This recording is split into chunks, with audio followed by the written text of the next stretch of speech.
This is KMTV. We are broadcasting to you live and direct from Minneapolis in the Brooklyn Center community. My name is Nathan Charles, sitting in the presenter seat on this beautiful day of December, just a day after my beloved birthday and December 14th. It's December 15th, and we're looking at the issues from Liberia. Jackson Josh, our panelist, is already in studio with me, and we'll be looking at other issues from Liberia. As you know, things are heating up in the country. The political situation is changing, and already our lawmakers are preparing to elect the speaker. Who's going to be the next speaker in Liberia? We also be looking at the situation in Grangeda County. People there, citizens there, residents there continue to protest, demanding the judge to release some of the suspects that are incarcerated and as a result of the violent situation involving Zoe Maria Pena home. We'll also be looking at the LACC. They are calling on Liberians, those in the government, living and are coming in to always declare their assets, and said already about 100 persons in government have declared their assets so far. Imagine that, from the legislature, the judiciary branch, this executive branch, 100 persons so far. And the exit and stuff assets. So they are calling on people to turn out and declare their assets. We'll also be looking at other major stories from Liberia. As you know, county meet is just around the corner. People are gearing up in that direction. And don't forget, in Liberia, people are happy because guess what? The U.S. sanction hit few Liberian government officials. What other aside, we'll be hearing from Samuel Tue, one of the lead indictee in the U.S. sanction report. And we'll be looking briefly at the foreign sector. A lot of complaints are coming out from the foreign sector on the Kimian administration, Maxwell Kimian administration. We'll be looking at that. And there's a big cleaning up for this inauguration program. The city of Painesville, Monrovia is filthy. What are Liberians doing? Joseph Boca is still in the U.S. He's flexing. Some of his supporters are saying, while critics are saying the president-elect is critically ill. These and other developments we'll be looking at on the Diaspora show. My colleague, Cyrus McGee, the lead presenter, will join, or if not, he will not. Joanne Prowse here, we expect her as well. And we hopefully to be connecting with Madam Weddy Williams, an award Liberian veteran journalist, winning journalist. She has won several awards in Liberia. We'll be looking at the issue of corruption and the U.S. sanction on those indicted by the U.S. government. So thanks for always coming up to watch our program. This is the Diaspora Talk. My name is Nathan Charles. Let's take a break. When we come back, we look at other developments in Liberia. We volunteer our commitment and our services in this regard will receive no compensation. I want to repeat that because it's very important. The second thing is that Honorable Boycott, in writing that letter, wrote a second letter recommending some important executive actions that need to be taken by the current government. I will not disclose the details of those actions because the letter has not reached President Wiadet. However, it is important to reassure the public that those recommendations are intended to safeguard the public interest and the public trust. That they are intended to ensure that as this transition proceeds, there are certain measures to be taken to guide. 2022 LACC amended and restated Act, which reads as follows. Part 5, Functions of the Liberian Anti-Corruption Commission.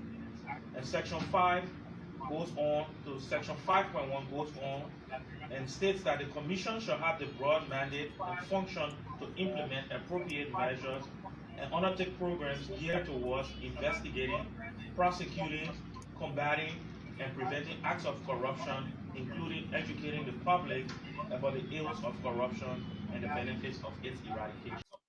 The one that initiated, the police are the one that initiated the arrest. Yeah, the arrest. Okay.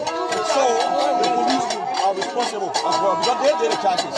the court was not investigating people that went to prison. Right. So it was the police that investigated them, charged them, and sent them to court. Chamber Speaker and the Deputy Speaker of the House of Representatives, why staff of the legislature, most especially employees of the House of Representatives, are ineligible to vote in such election, expressing concern over who becomes the Speaker and the Deputy Speaker is critical to the growth and development of staffers of the legislature. New of the foregoing, why there are names surfacing to continue. So,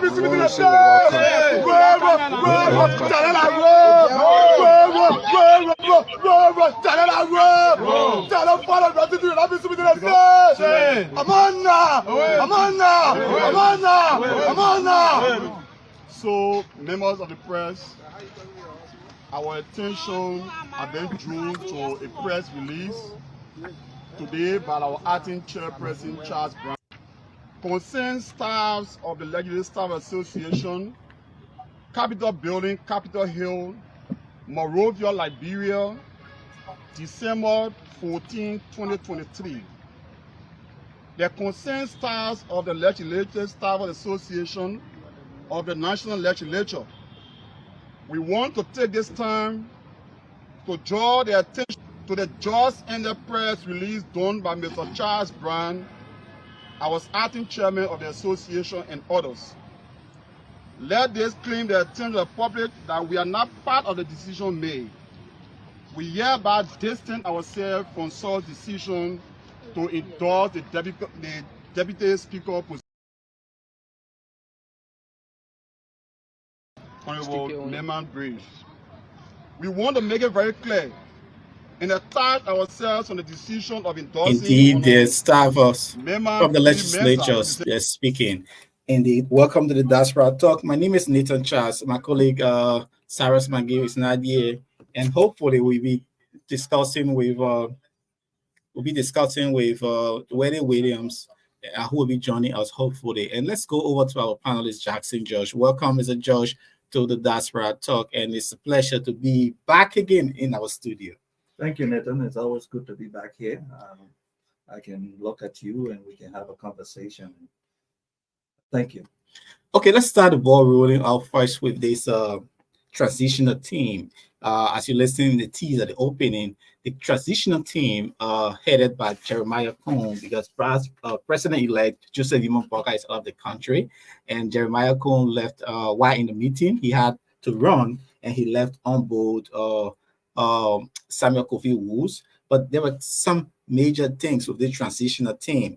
They are to ensure they have a mandate. They are to ensure a smooth transition, a turn in service note should be made public to the incoming government. But interestingly, people are complaining that this team is still dragging the feet, and they want for this transitional team to hold the George Weah administration feet to the fire in terms of spending, because we're hearing a lot of severance benefits for outgoing employees. What have you been reading so far from the look of things? Well, I think I watched the meeting that was held when you were referencing where the vice president left he was in charge. I think transitions are difficult. I know that the Liberians want fast and rapid transition, but it's complicated. And so I'm hoping that we all will slow down and let the transitional team do its work. Sometimes, people are not saying everything from behind the scenes. Sometimes there's a lot of obstacles that exist and that slows down the transition. There are a lot of ministries and agencies of government that maybe the transitional teams are feeling. And so it takes both the president and the president-elect to exert pressure on those that they have appointed to do the work. So I can see where the Liberian people are getting frustrated, but it's a process, and I'm hoping that there's a deadline to that process. So hopefully they will start working faster and get some things transition. But I think one of the things that you're talking about is the pay for transitional the work that is being done. I think I understood Mr. Kofi was saying that the transitional team doesn't want pay, and I think that's a noble act, and hopefully the people who are already sitting in government don't need pay because they're already on government payroll. So there should be no need for they are putting in extra work. They should work during their work time, Okay. and if they are putting in extra work, what have they been doing regularly when they put in extra work? That's the same process. So government is not, there shouldn't be change. If you are working extra time, you continue to work extra time and get paid for what you do. Most of them are salaries anyway, so I don't see where they need extra funds to cover up their operation. If the income administration is saying we don't want pay, why should you, who's taking pay, already receive pay? I think that's something that they should look at. So, what are some measures can this incoming government do? Because we are hearing that people are employing, and massive employment is ongoing.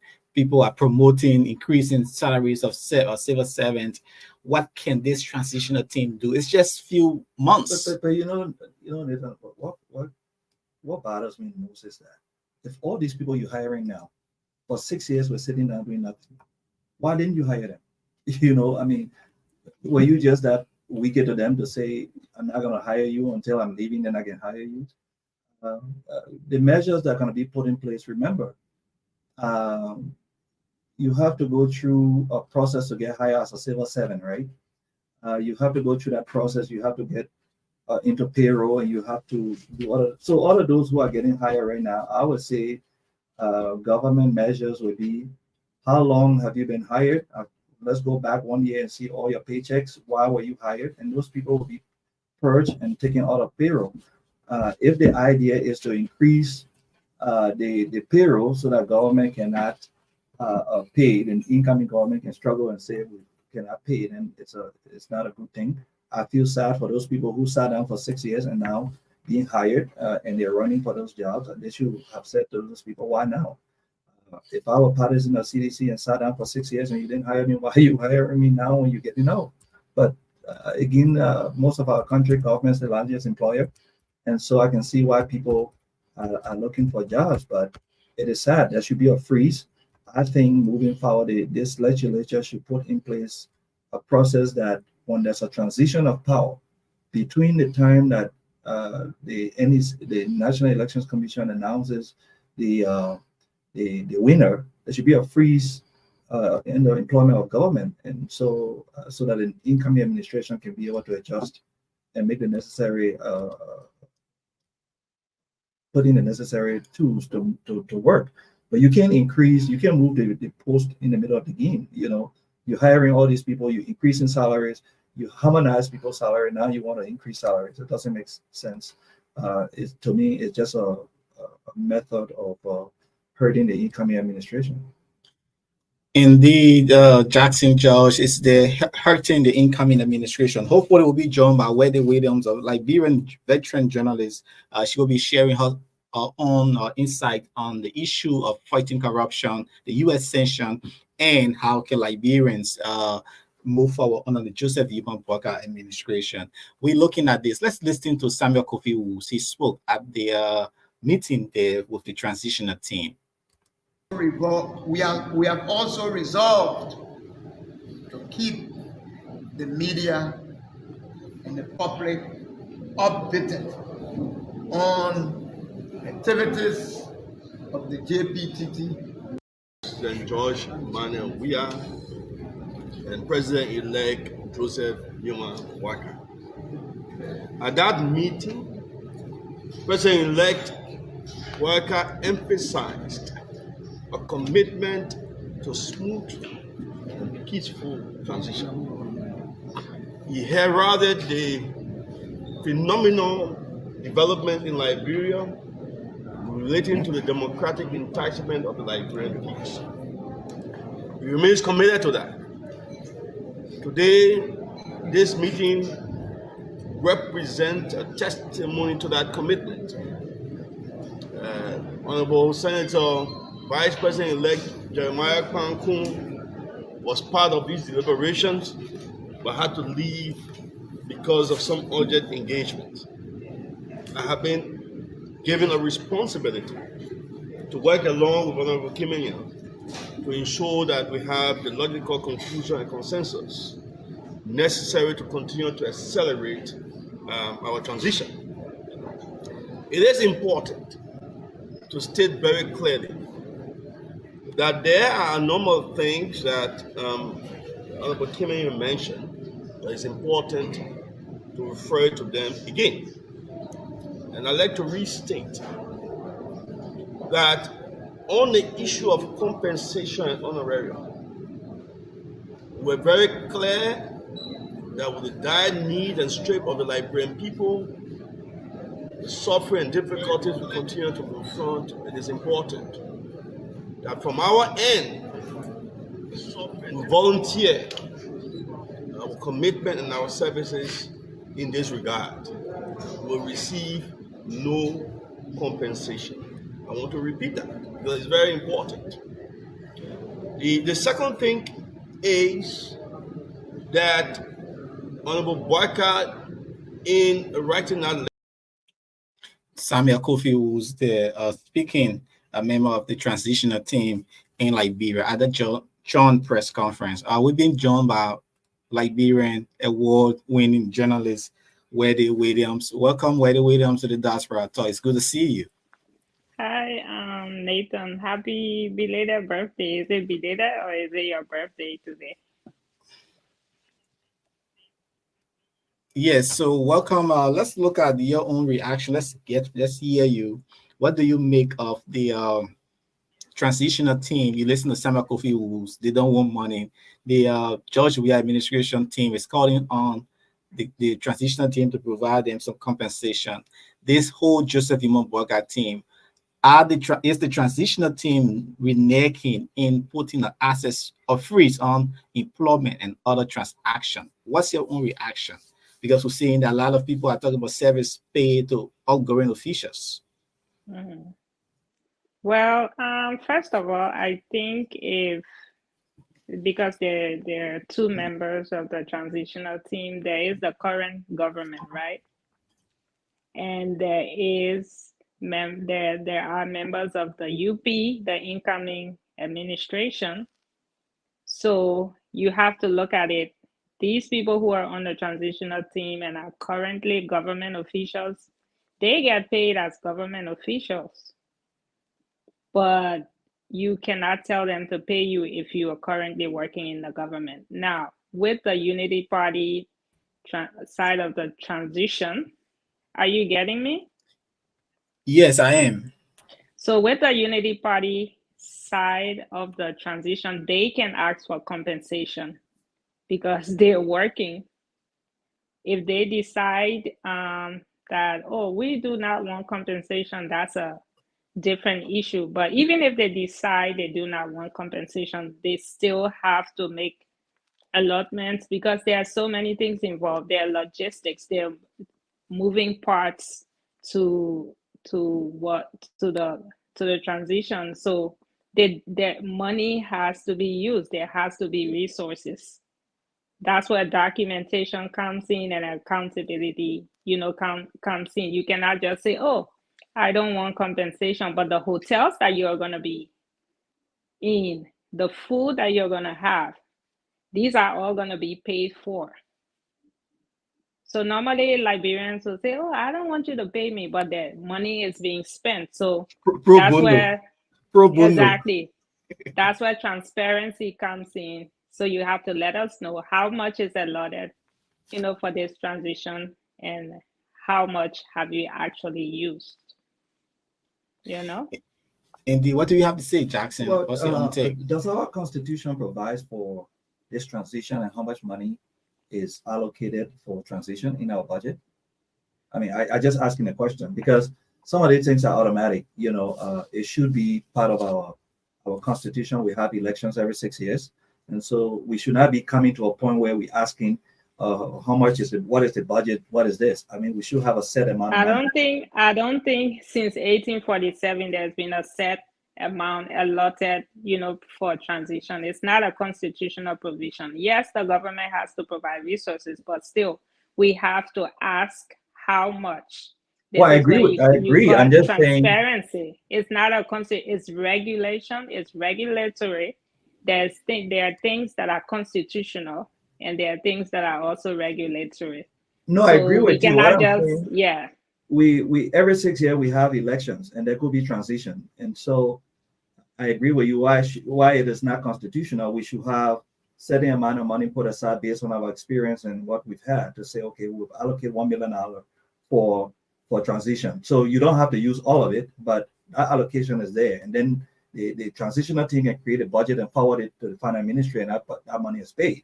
Now, whether the United Party wants money or not, there has to be money spent, for this transitional period. Well, I think what they're talking about is remuneration, like pay, but hotels and other thing facility being used, I think that is fair deal. But I think they're just talking about remuneration being paid to them for Well, services. like I said before, the current government officials, I don't think they have to be compensated because it's work that they're doing. They're doing a transition from their current roles. Correct. So they're still getting paid as officials of government until, I think, until the inauguration of the new administration. So that would be like extra pay, unless they're, I mean, I don't, Liberian labor laws, I don't think they have any provision for overtime unless Yeah. they're doing overtime. Yeah. You can say, oh, I work overtime, and I need to be compensated for that. Okay, thanks, Wally Williams. You don't have a lot of time here. Let's run straight into the sanction by the U.S. government. You've been reading, and then talking to sources all around before even the sanction was announced. People like you been in the know of this, the names that were coming up from Washington. What do you make of the recent sanction of all of George Weah top officials and the ruling coalition for democratic change? What's your own general perception? I think these sanctions are long overdue. Um, the United States may have dragged their feet, in dealing with the administration. I mean, the actions were clear; they were rampant. People, the rule of law. There's a problem in Liberia in respecting the rule of law, especially with those that are given the authority, how they manage themselves and how they manage, public resources.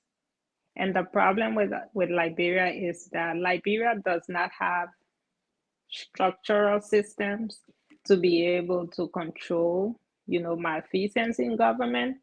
So we all look to the US to get action on like corruption.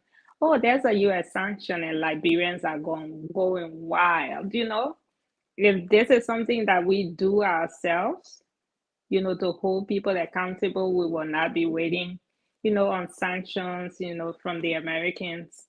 But I think holding people accountable, since Liberia cannot do it, because these sanctions hurt. These people do not want to get trapped in Liberia. They come abroad, they come to the US. The United States has rules and regulations. If you do not respect human rights, you don't get to come here, and run away from things that you've done back home. So I think it's a great step. And I think more, these actions are belated. It should have been taken a long time ago. And I think more people need to be, put on the list. Such as I mean, I wouldn't name names, but we know one, like Nukwe.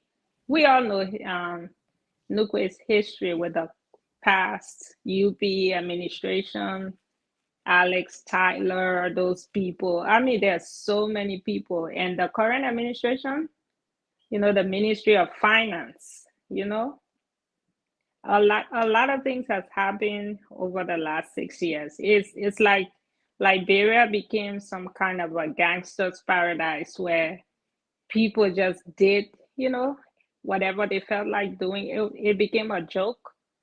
It became a complete joke to the rest of the world.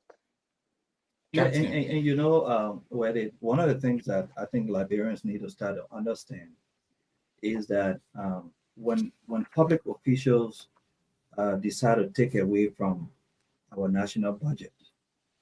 That's how we have these bad school system, we have bad healthcare system, we have bad roads, we have no food security in our country, we have national security is a total scary for us as Liberian. They take these resources, and your child is not going to good school. You don't have electricity to sleep at night. It's embarrassing that they would take so much and don't even give the poor. And it's not theirs. And so But it is. also the thing is, public officials have the access to resources. They can get out of Liberia whenever. They come abroad, they get treatment for whatever diseases they have, their families come abroad, but the ordinary Liberian gets stuck in that deprivation. And that is where the educational system, they intentionally keep our educational system at a place where our people don't have critical thinking skills to think between whether this guy came in poor and now in 3 years, 6 years, he's a multi-millionaire. Exactly. Why? I mean, if we had these critical thinking skills, all of us would be, now the second thing they use is that brutality mentality that if you talk, we come after you and kill you or harm you or do these things. From from government immemorial, people don't want to speak because they fear that they will be killed. In the middle of the night, somebody will come to their home and get them. So they intentionally take our resources, then they intentionally bring fear into us that we cannot speak, or those who have critical minds cannot talk because we are too few to speak, and these things will happen. So I think the Liberian population now will have to change its mindset. I think the ordinary people will have to start understanding that when they see a government vehicle passing, it's their money that is passing. When they see government officials sending their children abroad, it's because they did not fix the system for this. They don't even believe in the system. Ministers don't have their children in the country. All of the children abroad going to good schools, and your own children down there. What do you expect? So I'm hoping that this incoming administration, if you are employed as minister in this coming government, and you got children under the age of 18, bring those children home. Let them go to the school. Let them be in the school system. Let them go to the healthcare system. Let them be in the healthcare system. At least you will care more about it because your child will go to GFK. You will care more about it because your child will go to school in Liberia. But all of the children outside of the country. I mean, if you did a research right now and see how many people in government in high offices with their children under 18 in that country, you wouldn't find much. I don't think that is just the solution to it. I don't think if they have kids abroad, the kids should be dragged to Liberia. Those kids don't even know. They're not responsible for whatever their parents have done. But I think the start will be asset declaration. I think President Sirleaf started that she, even though it was late, but she did put in place something, for public officials. I think the Unity Party led administration should strengthen that and say, hey, we need to know, we need your bank statements. We need to know how much you have before we hire you. You need to provide us, your assets. We need to know. So when in the first 3 months you begin to build mansions and stuff, then we start to ask, questions. But without asset declaration and accountability, I think we're just gonna have the same. We're gonna have But have even with 6 years asset of declaration, nothing. it Yeah. takes leadership again to enforce it. Liberia is ruled by men and not by laws. And so Well, even you. well, well. The UP administration they are saying that they've come with a clean slate and they are ready to lead. I don't know how prepared they are because I haven't seen any manifesto from the UP. I think the Liberians were so angry that the The arrest, CDC, they have you something called know, arrest. yeah. So the CDC performed so dismally, and Liberians had no option, but they went for this 12 years of failure administration. It is the same administration back. So they've given them a second chance. It's up to them to perform, to do Let's listen differently. to Samuel Tue said in his statement, and I read, the above verdict against me and my respective family is unbelievable, unjust, unfair, and a fundamental violation of our rights. as a Minister of Finance and Development. Is it your right to come to the US? Is it your right to use American resources? No, it's not your right.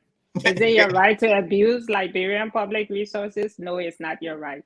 Is it your right to have a public position in Liberia? No, it's not your right. Is it your right to be corrupt?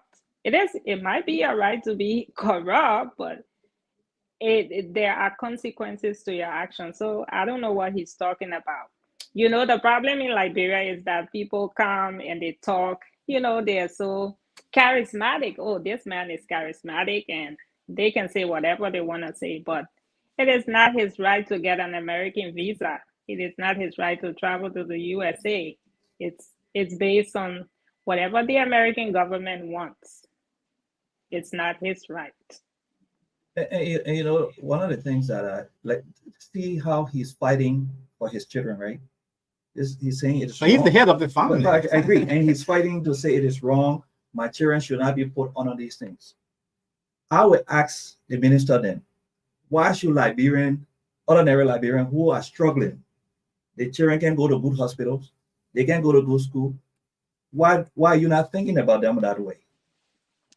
They're head of household as well.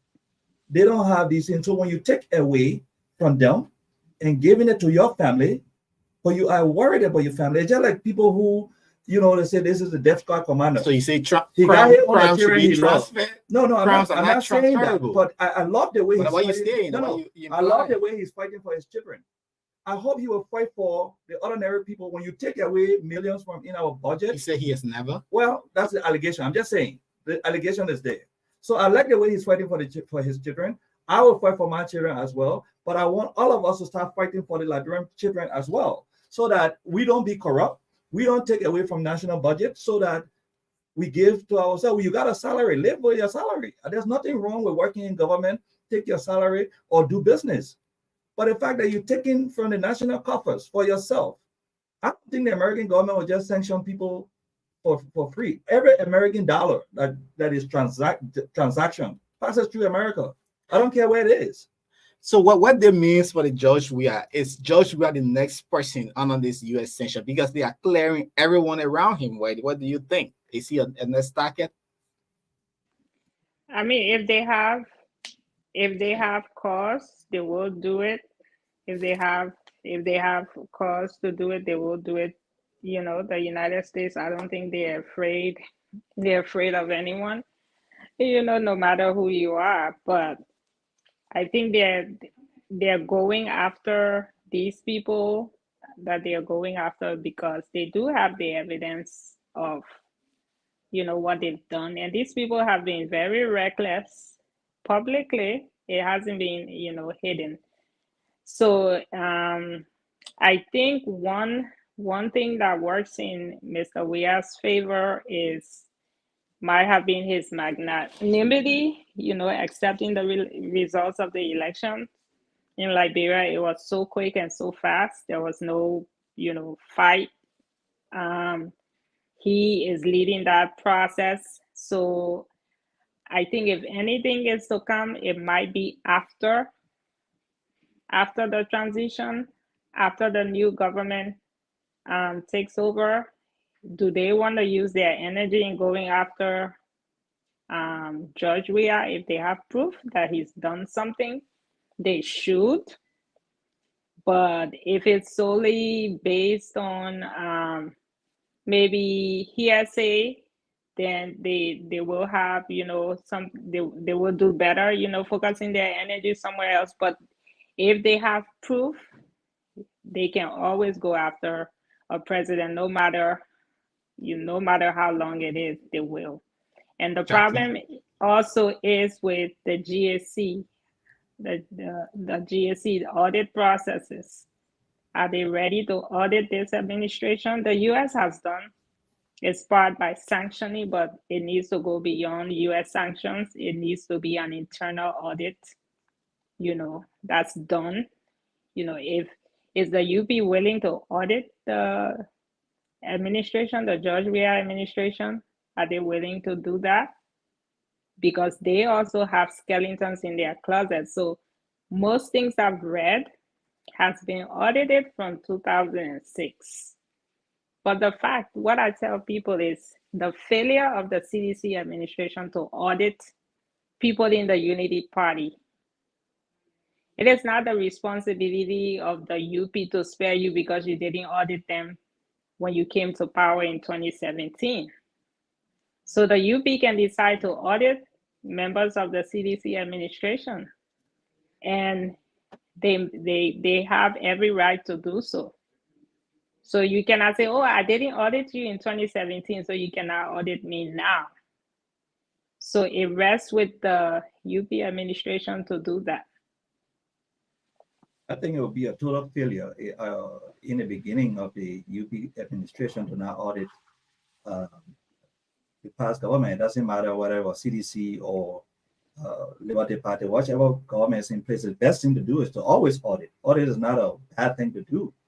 Always say auditing is good to know where this government started and ended and where you're taking over from. Take for instance, if you didn't audit and the CDC government said we left $1 billion in the account, what would you say? You can't say no, that you didn't leave it there. Secondly, I think in terms of would the president be sanctioned, many of the times when you look at the buck stop with the president, right? But you will never see the president's signature on some of those things. So it is difficult to sanction a president, except you have recordings and other stuff that he may have directly been involved in. But many of the time, the finance minister or those people who are handling the situation will be like Donald Trump here. Everybody is going around him. Everybody's been to jail. He's still outside. So it's kind of difficult to do that. And especially, like she said, the president conceded. I think Africa is looking at it in a way that, okay, this man turned over power easily. If you go after him, why would I turn power over when I know that, so I think the president, in his own wisdom, did the right thing. And I think he was looking at so many other things there. But except the United States government have direct involvement. But again, the buck stop with the president. So he takes full responsibility for all of these things, but he might not have a fingerprint on them. Madam Weddy Williams, I know you're very busy. You told me you just on a tight schedule. I have two more questions, but first, what's your own analysis of the Joseph Human Burger leadership for Liberia, and what difference can they do? Well, if we go back 2006 to 2017, I would say this is terrible for Liberia. I would say that based on the record of UP.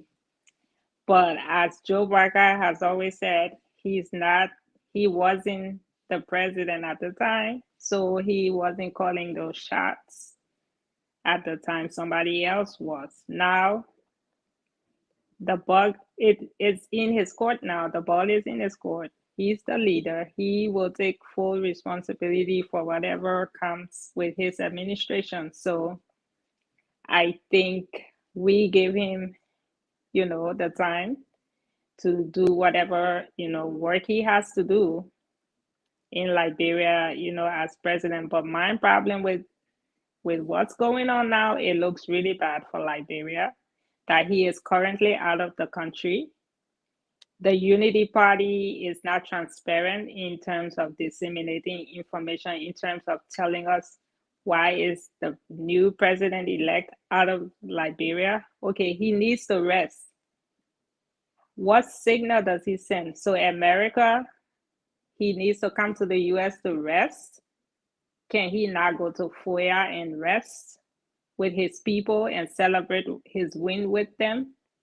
Is he on a medical visit? So what is going on? This is a president, this is someone who's going to take the mantle of authority in January, in a few weeks from now. So they are not being transparent. Liberians are not asking questions. And what's going on with this with the new president? Transparency. And what do you make of his alignment with Senator Prince Johnson and the TRC and persecution of those who are engaged into corruption, killing of people in Liberia? What do you make of the alignment? Well, like we all know, Nimba County, whatever the magic wand is with Prince Johnson, he calls the political shots in Liberia for as long as he is alive. Whoever he supports becomes president of Liberia.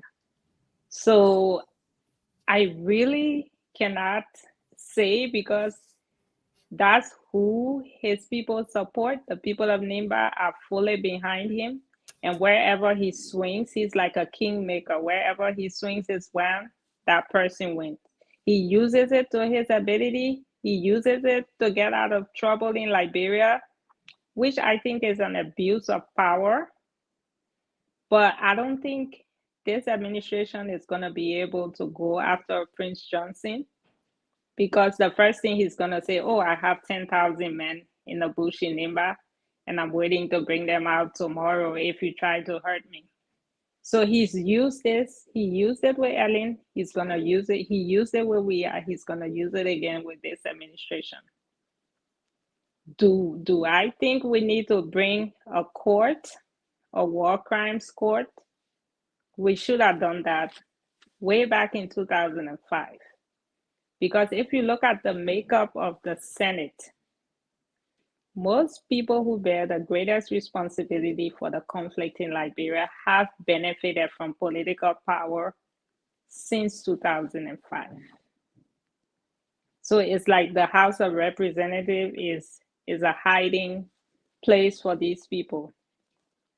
So I don't think there is anything we can do politically. That's the situation.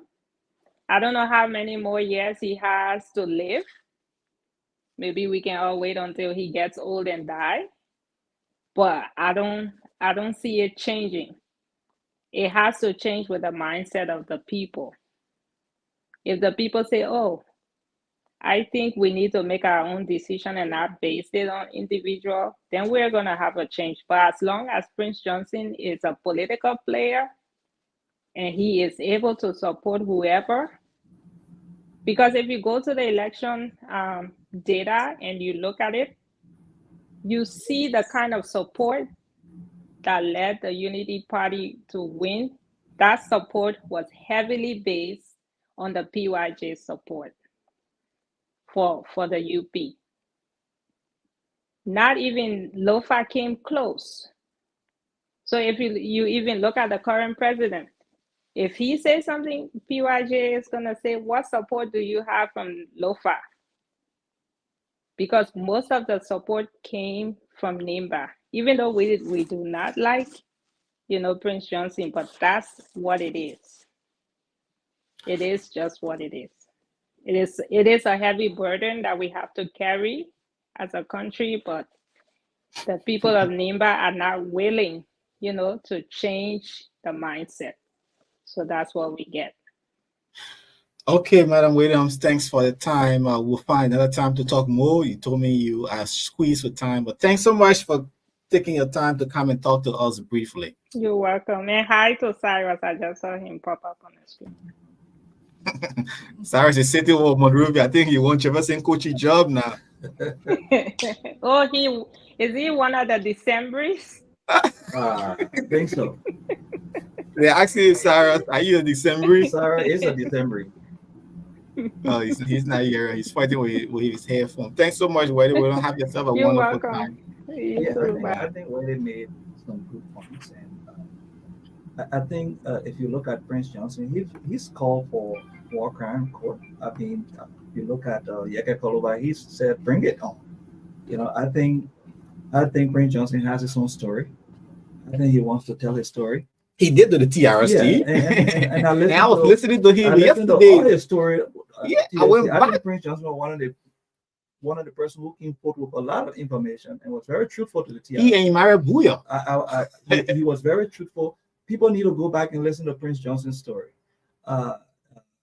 So Prince Johnson has asked for the war crime. Prince Johnson is in his 70s.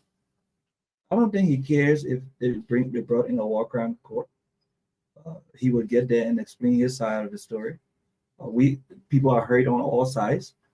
He could have said, "I'm not going to the TRC." He went there and explained himself. So I don't think we should be afraid, or I don't think Prince Johnson is afraid That's just my own makeup because he has said, I mean, he was afraid he would have gone the other way because the United Party was saying we will bring in the war crime code, we will do this. The other side will have opened up to him and say, come, because for 6 years they didn't bring the code, so that we were gone another 6 years. But he said, look, I have to go this way. Let him bring the war crime code, I'll take it. So I think he's open to that. But behind the scene, if other things are happening, I don't know. But I think he was open to say, let him bring it on. So that's not his responsibility to bring it. But again, politically, if you're looking at the weight and other stuff, the government should do that, and the government. But I think government and the rest of the other people are tired. They want this thing clear off their heads. Just because things happen like people can justify. Some people will be able to justify. Some people might not be able to justify. But let hear him out. The reason why we want to walk around code is not to put Prince Johnson in jail, but for him to explain himself and say why he did what he did, so that this thing can get over. No, it's for persecution. It's not for you to explain himself. But what I'm saying is that just doesn't mean he's gonna go to jail either. Yeah, but it doesn't. But doesn't mean he will not go to jail. But I think, like all these people who are sanctioned, they're just gonna live for the rest of their life till they die with this thing over their head. There has to be a place where we go and clear our names, like Cephas is saying. Cephas, he's saying, I want a day in court so I can clear my name. I don't want to. If I want to go to Ghana, I can't go because I'm thinking that Interpol will intercept me, or something of that nature. I don't know what seal indictment is. I could be collected, So why don't I have a place in Liberia where I can go to court, provide my own evidence, bring people that can testify for me, and so I can clear my name? I think that's the idea. The idea should not be everybody's going to jail because we don't know. You heard Rob Bush, and again, the greatest mistake the CDC made was not to audit the United Party government. That's the greatest mistake they made. George Weah said he was protecting the interests of yeah, but that's why I say it was a great mistake. You're already president, the arrangements, but you're already president. Maybe there were a lot of shitty deeds. So the mistake now. So you're saying that the United Party government should go back and audit 12 years? It's not going to happen. You are there right now. We're looking at your books. We're not going back 12 years or 18 years. So that's the greatest mistake they made. And I hope every government will look at the mistake and do the auditing. But it was a clear fight because even Auditor General John Model said the early interesting study government was 3 times corrupt. And so I mean there were a lot of shitty deeds under the Unity Party. Like Wade Williams said, it's the same government, almost the same government coming in. I agree from 1847. Look, public servants have never been afraid of corruption.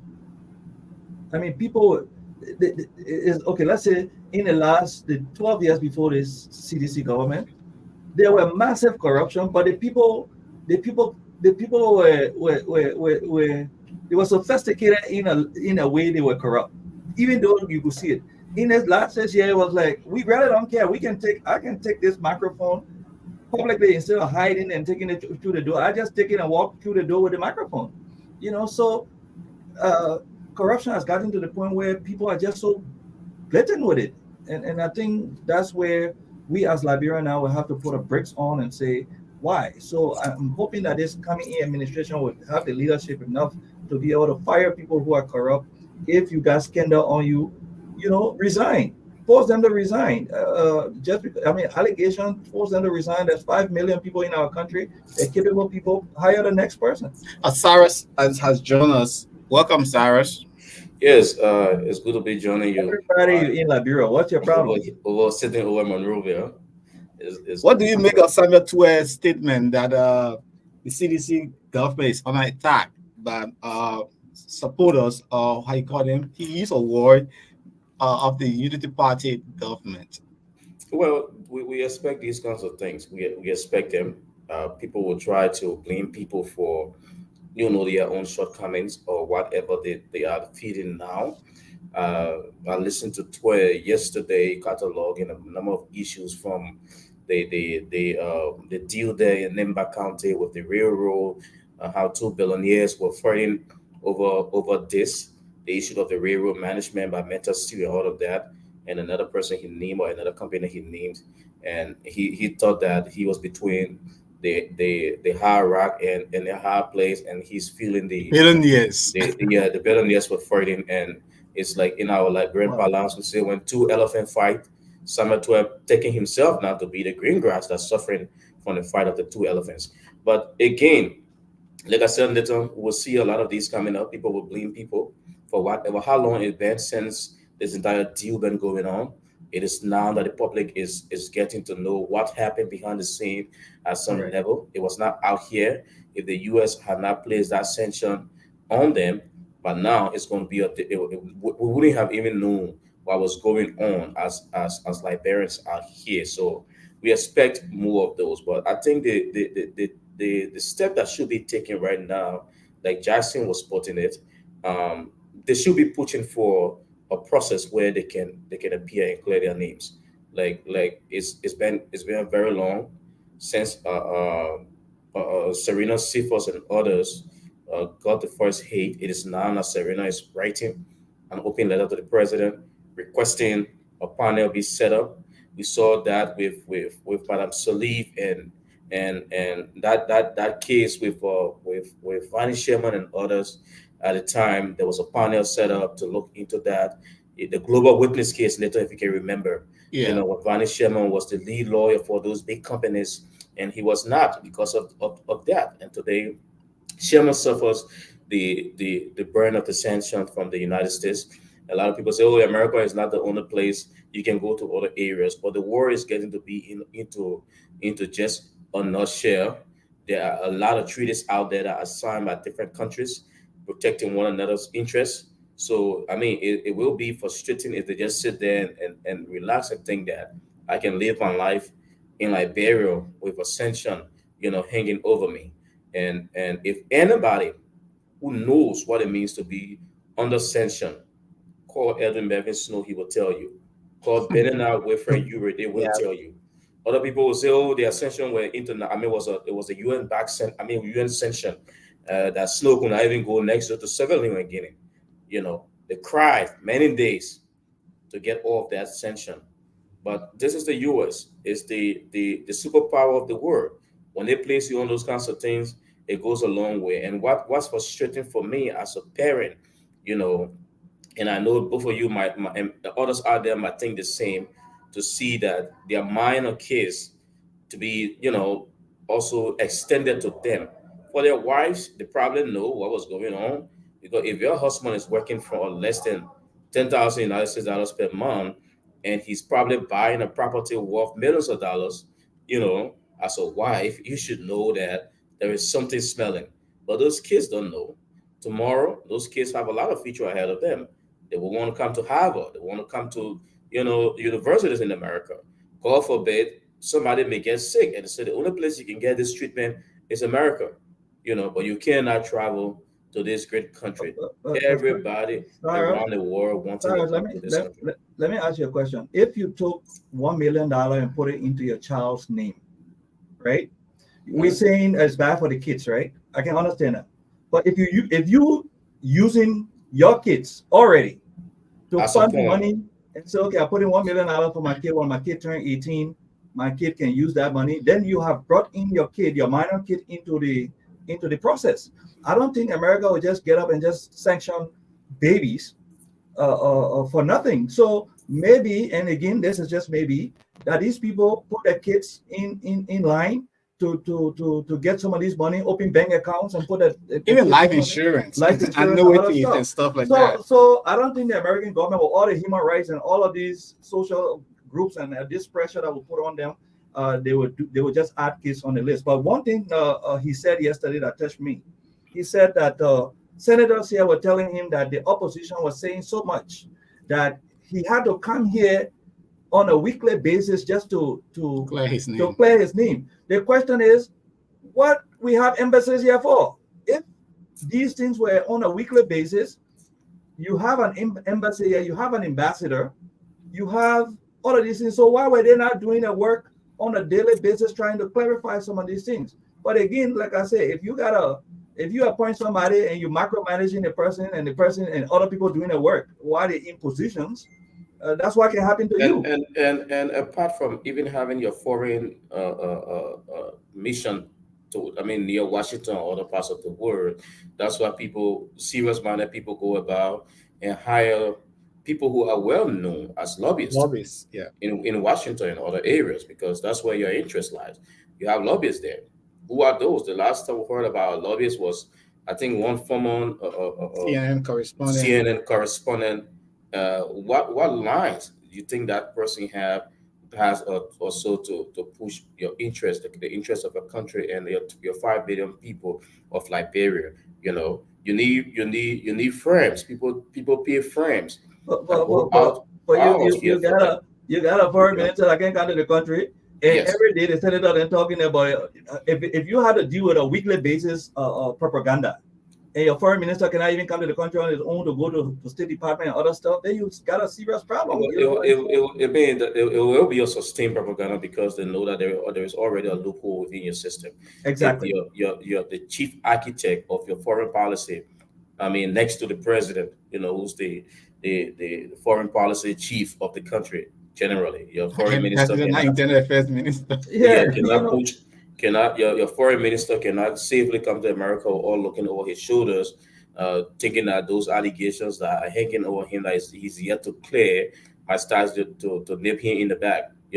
So these are things that the opposition will surely capitalize on and use them to aim at your weak point. So there's a lot that needs to be done. I mean, the first step is making sure their names are clear. Yeah. I'm not sure whether the new government will have the responsibility in requesting these information that the U.S. might have on these people to say, "Oh, let's see whether we can use what you have as probably evidence for which you sanction them to go after them, to give them the But opportunity." it would be bad for the incoming government. These people need a name clear. You heard Simon was saying he's done nothing wrong. Hmm. Serena Cephas is asking for the government to Independent do that. And investigation. so if We listened to McGill before. yeah, so Uh, if the uh, incoming government is just holding this thing, then I think the incoming government will be contributing to the problem because these people need to clear their names. These children are on these things, they need clarity so that they know what happened. I don't think it's a bad thing for the government to say, look, if you sanctioning these government officials, then provide me with the evidence so I can try to prosecute them. But to just come in and do nothing about it, and these people are just hanging around and people calling them thieves when some of them are not. All of these and are allegations, they've already been convicted in a court of public public opinion. opinion. And some of So these people, they got people families too, and they saw we need to saw clear their name. how we saw how Serena Sifa was chased out of the UL's campus. He nearly got harmed by those students because he had And that allegation. And mind you, when that happened, that was the CDC government. Now, if CDC leaves power and all of these people in public, in the eyes of the public, they are criminals and thieves, what do you think going to happen? So I would think it would be helpful for the government to bring these people to justice, let these people clear their names so that these things can be removed from them, and go ahead. But the U.S. government cannot just be putting sanction on people and there's nothing happening. But some of it has to do with us as a people and as a government to request. I think the U.S. ambassador once upon a time said they have not requested any information from us. Let's listen to the LACC official there. They had a press conference on the same session. Journalists asked a question as to whether what is going on, and they said they're going to ask for the details from the U.S. Government. An official from the LACC spoke at the press conference today. Let's take a listen. Have not comply, and even up to there are people who are still coming in, and we're still accepting declaration, regardless of whether you're out of the country or not. We encourage because what we're trying to achieve is full compliance. Did I answer your first question? Okay. So regarding the second one about sanction officials, so this is a process. So we are going through our internal process. We have reached out to the U.S. Embassy to provide us, evidence. We're in talks with them to understand the nature and determine the whole thing around these sanctions. And we are going through our own internal processes. The team here looking at that information and also deciding what the next step will be. we will not in this particular instance, but in the near future, we will be coming up and telling you guys what we're doing in regards to such official. But I want to make this very clear. The issue about corruption is a priority of the government, it's a priority of LACC, and we are prepared and willing to do our work regardless of who's involved. LACC people. That the incoming one? That the new boss? Yeah, not one of them in the Electoral Commission. So what happens, or how does officials of government who are reneging or who renege to come up to detail that I say, how does it affect the LACC work? I mean, what happens? Okay, you listening there to the LACC, and the official from the LACC that's speaking to journalists in Liberia. He said they are going to make a request. No, but my question is, the question I was asking you behind the scene, is this guy just got hired like yesterday? Or he been there for the last 6 years? He been there, but it's a new information from the U.S. government. No, but we had some before. Yeah, I think he's one of the new commissions. So the Maggie, Bill Flowery, and Serena Sifa were not there before. So what is he just requesting? And that's why I'm asking whether this guy is brand new on the job. You know, is it because we're changing government now? So this is becoming, we're requesting this thing should have been done. It's wrong for Maggie, it's wrong for Bill Flowery, it's wrong for Sifa to have sat down all these years and he just asking the United States Embassy for these things. You know, these people need to clear their names. It's not about they're corrupt, but they need to clear their names because they don't have the kind of safety net that they had under the CDC government in this coming government. They don't have it. So I would think that they should do that. It's sad. It's sad for me.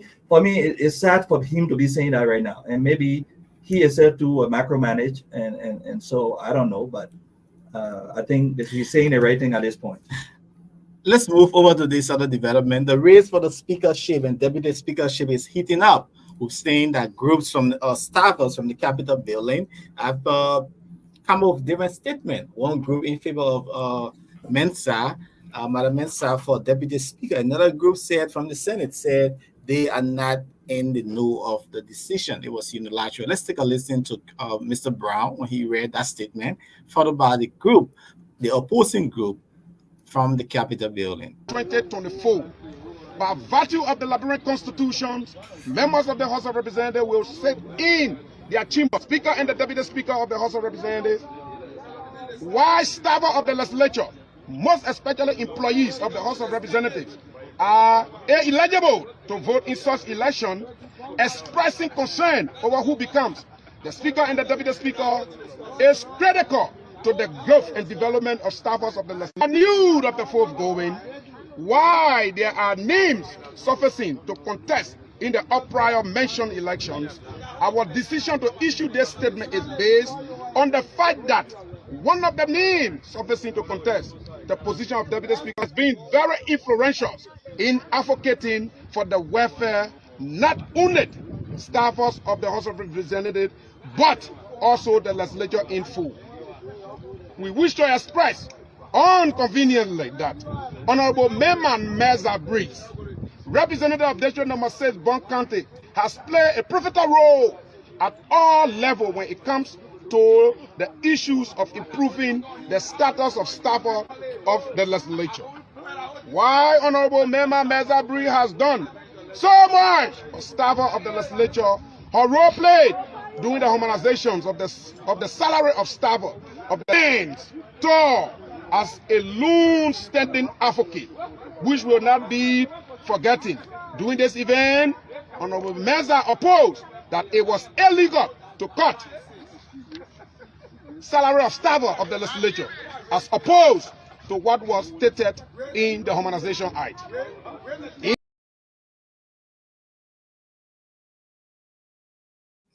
Legislature staff for their pledging their support to Mayman Breeze for deputy speaker, but a twist happened in few hours. Another group distanced themselves from that endorsement. Capitol building, Capitol Hill. We want to take this time to draw their attention to the Just and the Press release done by Mr. Charles Brown. I was acting chairman of the association and others. Let this claim the attention of the public that we are not part of the decision made.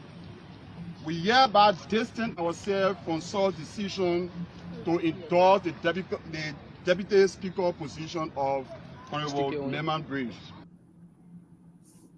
Group there from the House, they're speaking, disassociating themselves from the group headed by Charles Brown. But let's listen to a representative from the Unity Party on this speakership. He also spoke, pledging a block to confirming the Unity Party candidate for the speakership.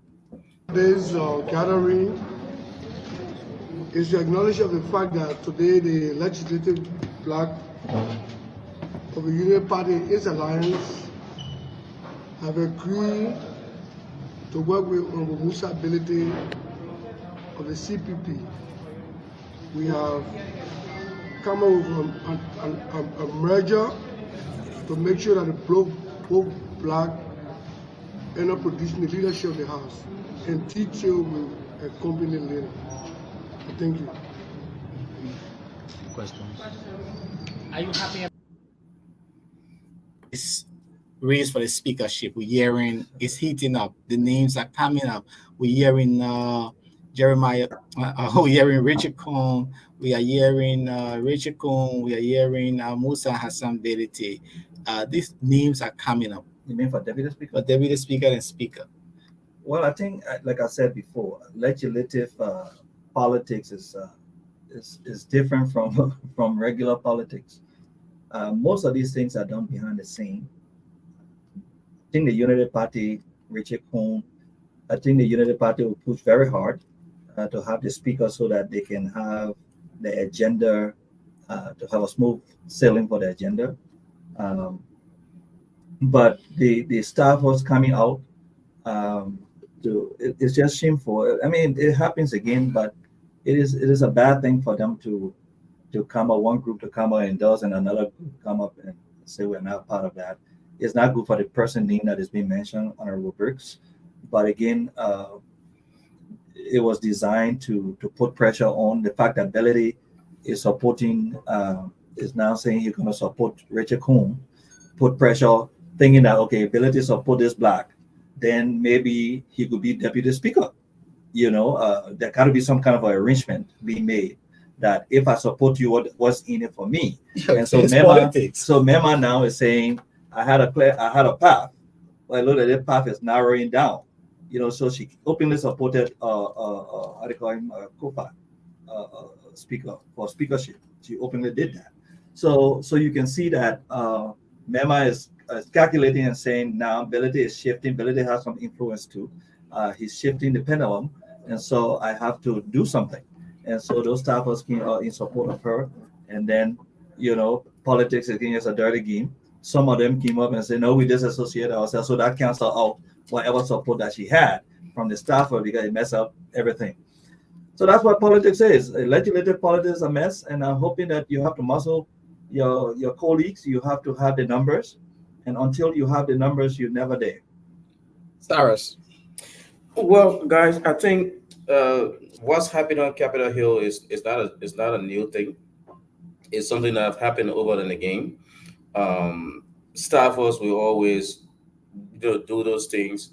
If you look at it from the optics you see there, those that are reading that statement in support of Mema Briggs Mensa, if you check it out well, their bosses are in the camp of Honorable Mensa.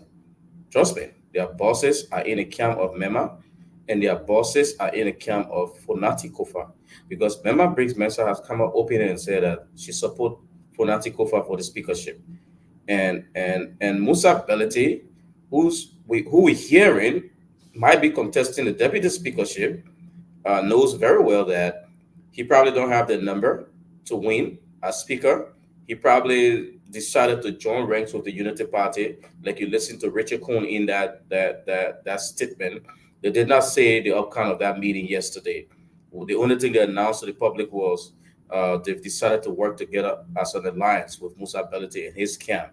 So out of that, it will clearly show you that Belete will now settle for deputy speaker, provided if their camp can pull the numbers to elect Richard Cohn as speaker, and then he presides over, the deputy speaker's election, where ability might now go and look for the support of the Coons Black to elect him as deputy speaker. Vice versa, the same thing will happen with Member Briggs Spencer and the Fonati Kofa as Black. She's looking to the fact that her colleagues who supporting her and supporting Kofa can elect Kofa as speaker, and at the same time, give her their vote to become the next deputy speaker of the 55th legislature. And we saw this play in with Buffer Chimos at the time. CDC had a number, they were able to pull the strings from other places at the time when the Unity Party representative, who's now senator from Bond County, wanted to be speaker. It was a scene rigged. When they found out that they could not get the number, Buffer Chimos went unopposed. And at the end of the day, he became the Unity Party lawmaker became deputy speaker. So the games will be played. But it will tell you clearly that no matter how many statements are read by those staffers, they're not going to go to the chambers to vote. Yeah. They're not going to vote. And trust me, Capitol Hill is deep. The legislative politics funny. You could be supporting somebody and your boss is on the other hand undercutting and supporting somebody else. Taking the envelope. So you can go out there, read all of your statements. You're not voting. You don't have the voting power. You don't even have the power to convince your boss to vote for a candidate. Whatever happening over there is going to be between those people and their friends. Whether they will take the brown envelopes or they will put the interest of the Liberian people first by electing the best person to become speaker, it is between and amongst them. So we will just watch this gameplay every time there is a new speaker election. We will watch this gameplay over and again. We saw what happened when Edwin Slow became speaker. Like I said it last time, he's the shortest serving speaker in the history of Liberia. 9 months he was speaker because he got the numbers. At the time, George Weah, who was the then head of the CDC, was fronting for Dr. Ketakumi Mori to become speaker. Dr. Mori came from the CDC. But what happened? What didn't happen? People allegedly took brown envelopes from the Snow camp and elected Snow. And because Snow was elected, he started to fight Madame Salif. As a result of that, he was the shortest serving speaker because Madame Salif showed him what it means for the president, to have influence over members of the legislature. And Snow was voted out. Tyler came on. When things got rough again, we all saw what happened with Tyler. So it's like they will always do what they want to do on Capitol Hills. It's now time that Liberian people look at them and see what are the new leadership of the legislature, whether it is from the Unity Party or from the opposition CDC, which, of course, have the numbers in the lower house. They can make a speaker, provided if their members don't, betray them, their fellow lawmakers don't betray them from their party. So we go. Let's watch and see. But in the coming days, I expect this particular alliance of Musa Belete and Richard Coon to announce a support for Richard Coon's speakership and Musa Belete for deputy speaker. Okay, let's take a break. When we come back, we'll look at other development. The protest in Grangita County is intensifying.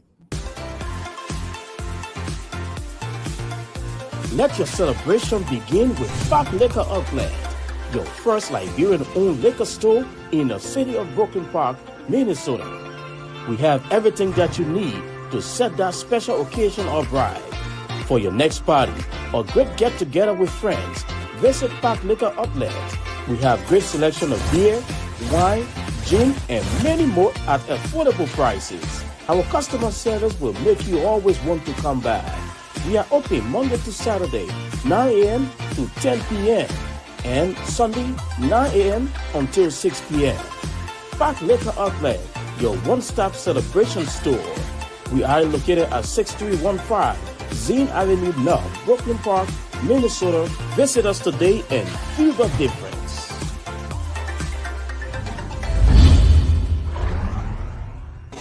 In this country, 18 years of service hard work, I can go to the U.S. Embassy. They can give me multiple entry visa. If I want to go to America every month, I'll go to America every month. If they claim me, the embassy denied me visa. The embassy, this man proved, the embassy issued me a visa. I'm not saying it, I'm demonstrating it. I'm demonstrating it. I ask them whether their so-called candidate can even walk to that embassy.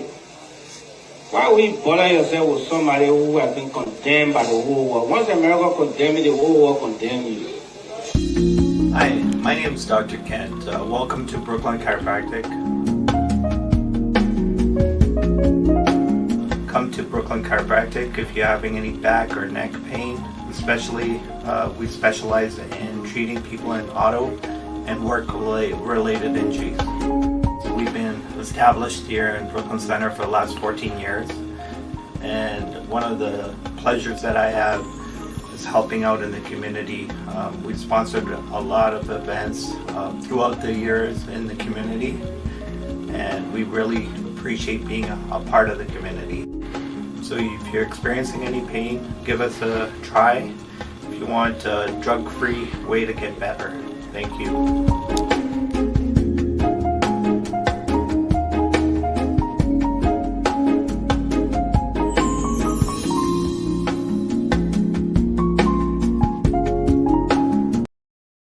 Indeed, thanks to all of our sponsors, the Park Liquor Outlet and the Brooklyn Chiropractic Institution. They are contributing to the growth and development of our business here at KMTV. And also, to not forget, we have affordable insurance with the Nathan Charles Insurance Agency for all of your taxis, airline ticket, and insurance, be it auto, commercial, business policy. You can contact us, the Nathan Charles Insurance Company. We are here to serve you better.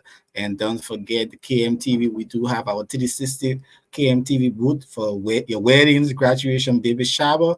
We don't have that. And as well, a custom-made Liberian jersey. We do have that. T-shirts as well is in my DNA. And my colleague Sarah Spangy is demonstrating, like one of the lawmakers say, I'm demonstrating. Sarah is demonstrating one of our T-shirts in Liberia. Please demonstrate your T-shirt, Sarah. Yep, it's right out here. And if you're out there, looking to do T-shirts for any event. Sarah, corruption star, did you pay for that T-shirt? That's showcasing, demonstrating. The company is currently paying me to advertise this anyway. So we will do that. And we hope that we will have the Liba T-shirts also.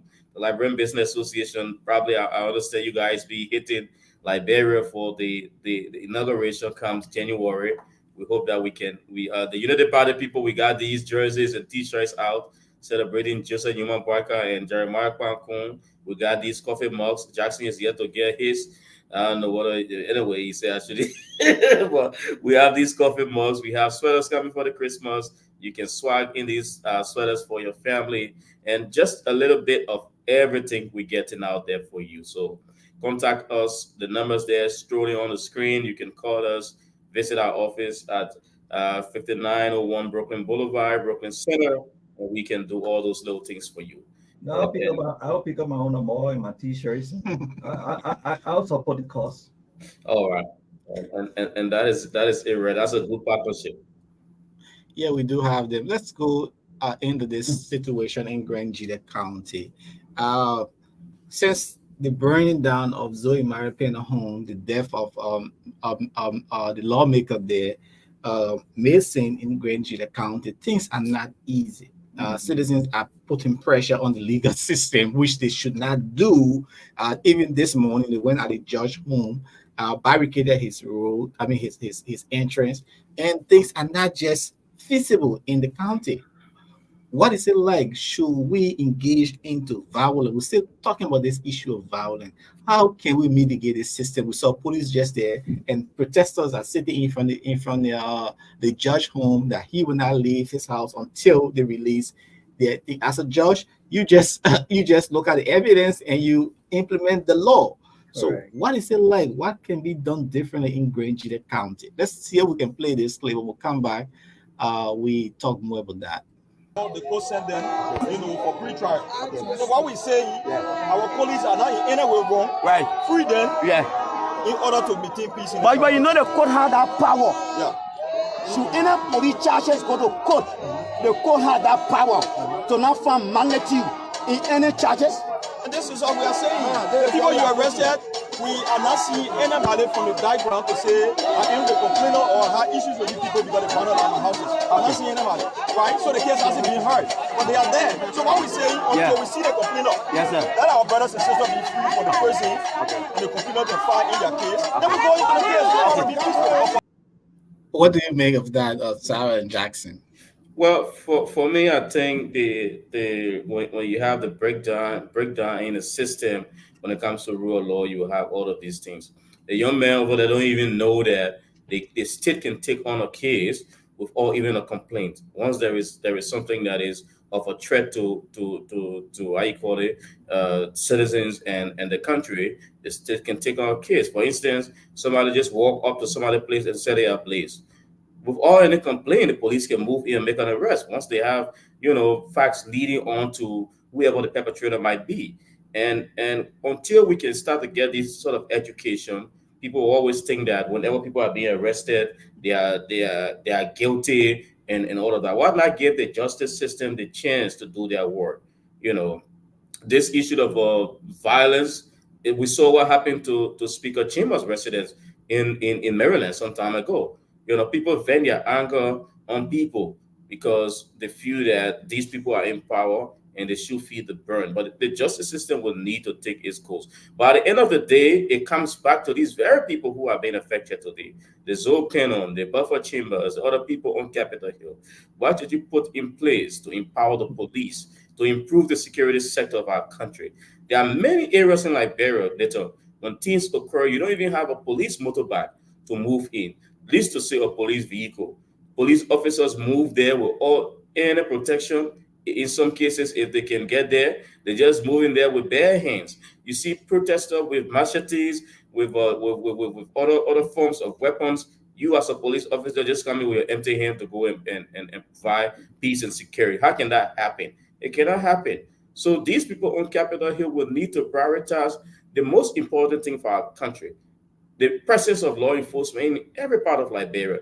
You cannot just send a police officer to Grand Cape Mount or River G, Maryland County, and paying them the same $125 and expect them to live there while their family live in Monrovia or vice versa. What do you expect? Most of them will come back and be in red light. At the end of the day, police officers graduate from the police training academy. The next place you see them in red light, in Waterside, in their uniform, making sure they can get what they want. They are not taking the job serious because the people who should make them serious are not doing it. You're paying them little or nothing. You don't even have protection for them. How do you expect for them to carry out their work? And the issue of violence, we got a long way to go. There will be a stiff measure that should be put in place. People should have the chance to express, their disagreement in a civil manner, but not going out there destroying lives, destroying properties, and thinking that they are always right when these things happen. But Cyrus, if you suppress the people minds, you take away a quality educational system from them. You take away all of these things. How can they then have the critical thinking to look at it and say, let the law take its course when the justice system is not working for them and all of these things? So you're right. The people who are supposed to ensure that our people are educated, that our people have the resources to do these things, they feel that they are insulated. But they are not insulated from these things. Most of the crimes that happen in Liberia happen to ordinary people, because many of the times the people who are in public office and other things feel that they are insulated from these kind of crimes. Now it's coming to their doors because they failed to pump in money into the system. I understand one time even a representative child died at the JFK because there was no bed or the hospital could not even take the child, which is totally bad. But what I'm saying is that was Representative Edward Ford. Yeah, so what I'm saying is that these people who are in leadership, instead of fighting for themselves in the short run, which is a good thing for them, but in the long run, what happens? After 6 years or 9 years, you will leave that position. Wouldn't you fix JFK for yourself so that if something happened to you, you can be taken care of? Wouldn't you put money into the police department so that we can have a rapid response force to take care of some of these situations for the ordinary people so that when it happens to you, they can come to your aid? And so what wrong with us is us. Again, I blame lawmakers. I blame those in leadership that are not pumping money. Look, the police departments, I've been to the police station in Monrovia. It is deplorable. Police officers, look at the uniforms. and government officials passed by these people on the street. Some of these people, our police officers have become beggars on the street. They shouldn't be beggars. They're protecting us at night. They're protecting the state. They should be paid well, but we don't even put in resources to police. I mean, police officers they're like ordinary people. And then they come to the states. All these people that you see in Liberia, they come to the states, they see police officers. 2 police officers got 1 car. The police officer car is on 24 hours almost. They don't even turn their vehicles off. Are these white people magical? Are they different from us? I think they are making good decisions in the interest They of their come to people. the states, they stand online. Have you seen a minister stand online, Liberia, to go to the bank or something? Or something of that nature, mayor, everybody we have to sit down and recalibrate. The West is not different from us. America is not different from us. It's our leadership that got us the way we are.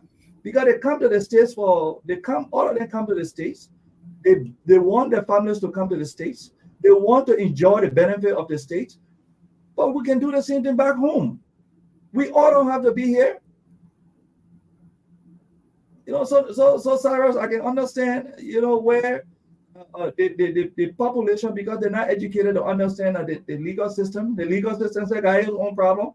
People are not educated. So our school system, instead of teaching us 15 subjects, 16 subjects that we don't use at all, we use to start teaching real life situation in our country so that our population can come up to speed. Because we're learning so much in our country that we don't need. Yep, and a lot of the real education. Exactly. The young These people are like telling us we got gold, we got diamond, we got rubber, we got iron, we got all of these things. But they're not telling us what these minerals are used for. We got 6 major rivers running through our country. Can you educate us and say we could, the rivers could be used for transportation, the rivers could be used, the minerals under there, the rivers. I mean, are you teaching us what the rubber is used for? Can you teach us what the rubber latex in our country can be used to do? Can you teach us why we can clean our own diamond and our own gold? We can make gold bars. Teach the children how to become entrepreneurs. Teach us how to do things. What they're teaching us right now is how many bones in the human body. How many countries in the world, how many the U.S. government. We learn more about American government than we learn about our own government. They learn about your own service and basic. So we have a serious problem in our country. But again, I will say to you, Cyrus, the reason why our educational system is bad because it's intentional. It's not because we can't fix it. It's intentional. We don't want enough people to be educated. Because look at now what's happening in this country. This internet has brought in new in Liberia that everybody now can talk. Everybody has a TV station in their hand. Everybody can record anything they want to record. It has changed the way Liberia looks, and Liberia is never going to go back.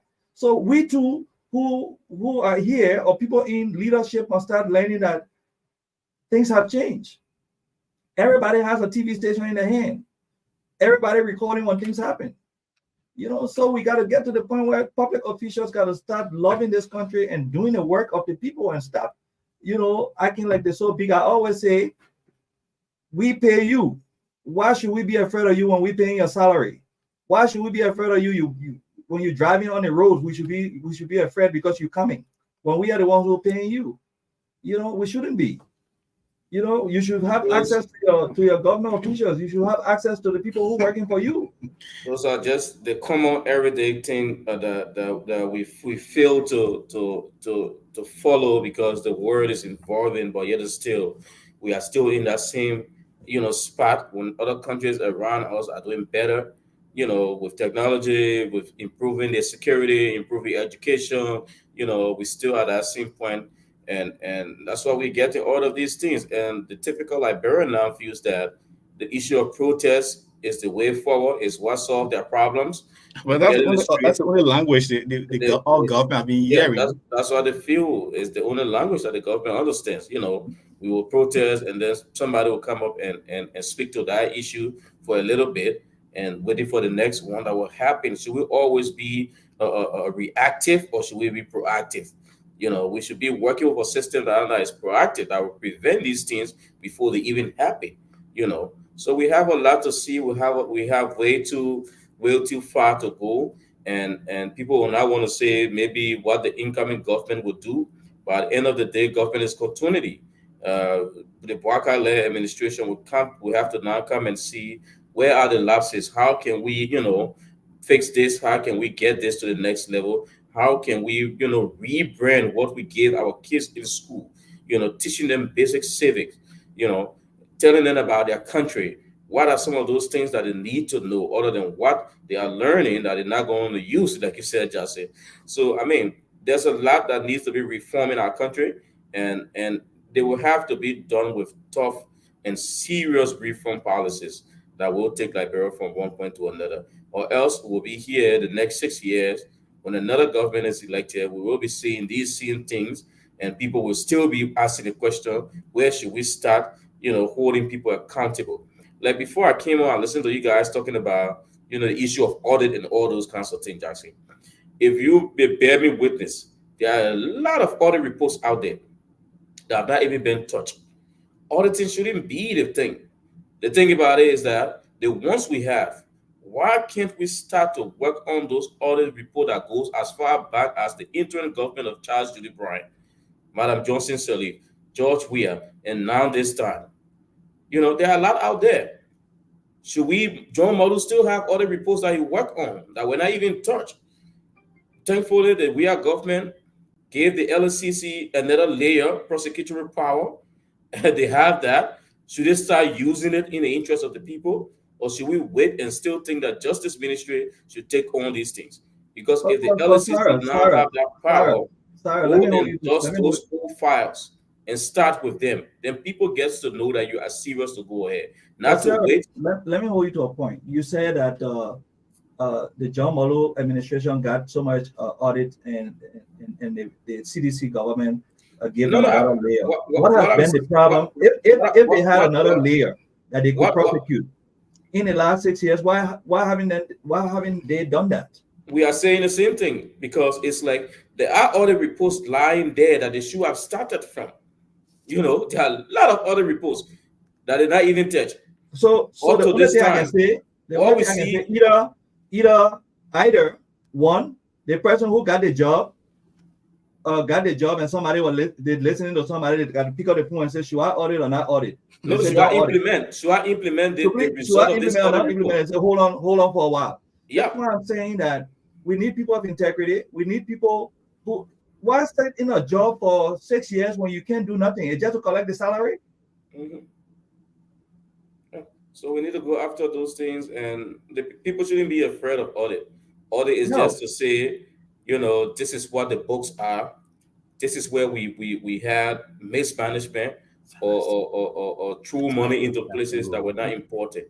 So let us embrace it. Start with the reports you have. Go after the ones that need to be worked on, and put Liberia's financial situation in a better place, because it's like you say somebody in a seat for 6 years, just take pay on the people and nothing you are doing there. Some of them sit in the seat, use the budget that is intended for something, driving into a different place only because they have the power to do it. And that's why you see all of these things about sanctions is not coming from the clear blue sky. The US will not just get up and put anything on you like that.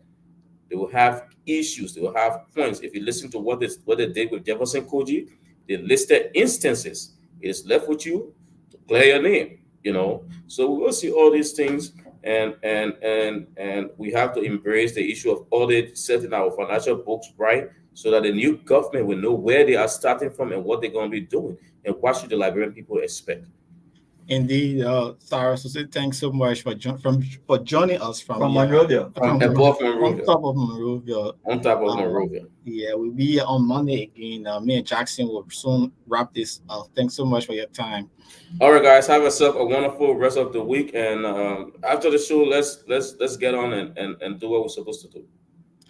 Okay, indeed, this is the Diaspora Talk. We are here looking at issues in Liberia. Jackson Josh, our panelist, is here. We had with Weddy Williams, who came on talking about the Joseph Boakai leadership, and she's surprised that Joseph Boakai is out of Liberia. For what? The Unity Party is not clear on that. Yeah, I think that's one area where they should be clear. It's a hiding secret, yes. I don't know if it's secret, but if you're gonna take over, be clear and be direct and say what it is. I don't think we should be in the business of you know hiding stuff. There's nothing to hide. There's nothing to hide. I think the president elect is okay. If something had happened that was dramatic, people would know. In Liberia, nothing hides easily. So I don't think anything is wrong. But clarity is a good thing, so that you start on a slate. But it is what it is. It is what it is. Okay, let's play this for you. Politics don't see age.